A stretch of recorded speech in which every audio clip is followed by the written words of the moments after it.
राम कथा का अर्थ केवल और केवल एक कथा ही नहीं है, कहानी ही नहीं है, बल्कि ये हमारे जीवन का प्रबंधन कैसे होना चाहिए, ये पूरे जीवन का मैनेजमेंट सिखाता है। जैसे जैसे कथा बढ़ेगी, या पूरी कथा केवल राम जी की कथा नहीं है, बल्कि आप पाएंगे कि यह भले त्रेता की घटना क्यों ना हो, लेकिन जीवन की जो समस्याएं तब थी वही आज भी है। ये तो हमारे और आपके जीवन से मिलती जुलती घटना है। इसीलिए भगवान कृष्ण की कथा केवल श्रवण पुटों को पीने की कथा है, और राम जी की कथा जीवन जीने की कथा है।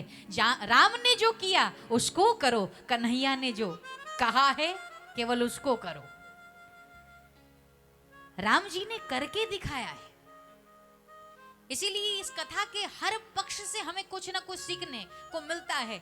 आखिर नारद जैसे संत आए, प्रणाम करना चाहिए संतों को, और प्रणाम करवाया है।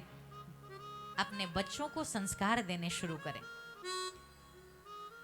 जिस समय आप छोटे से नहीं सिखाएंगे ना, बचपन में नहीं सुधरे तो 55 में भी सुधरने वाले नहीं है, याद रखना।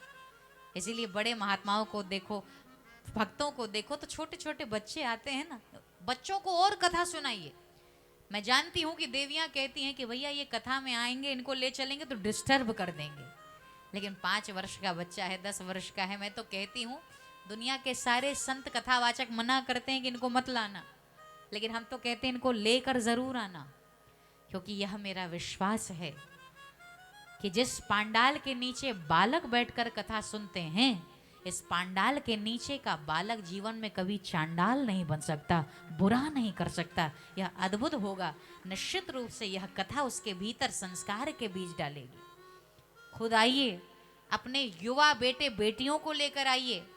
कथा से जितना युवा जुड़ेगा, इस कथा का और विकास, यह कथा उसके जीवन को सुंदर करेगा। हमारे भारतवर्ष के भी युवाओं का चरित्र सुंदर हो तो भारतवर्ष की ऐसे ही गरिमा बढ़ेगी।